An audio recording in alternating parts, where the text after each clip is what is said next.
L'établissement des relations diplomatiques sino-françaises a ouvert une nouvelle ère pour nos deux pays.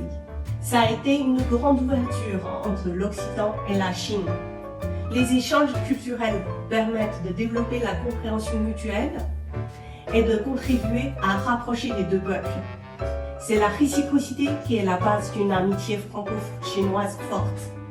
J'ai observé une grande évolution dans l'ampleur des échanges sino-français depuis 20 ans. Grâce à des soutiens gouvernementaux, on pourra davantage mobiliser les différents acteurs publics et privés dans les échanges culturels, dans les coopérations scientifiques et économiques. J'en profite pour parler du rayonnement de la langue chinoise dans le monde. Depuis quelques années, la langue chinoise est devenue la deuxième langue étrangère étudiée en France. En tant que chinoise, j'en suis très fière. Ça démontre que les Français prennent bien conscience de l'importance de la place de la Chine sur la scène internationale. Grâce au choc culturel provoqué par mon arrivée en France, j'ai commencé à prendre conscience de ma propre identité culturelle. Quand il faut parler de la Chine à des interlocuteurs, je ne représente pas seulement moi-même, je représente aussi l'image de mes compatriotes chinois et l'image de la Chine.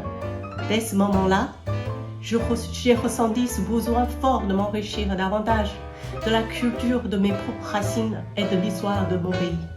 En tant qu'artiste, ma culture chinoise additionnée à ma nouvelle culture française sont une richesse et une chance pour moi.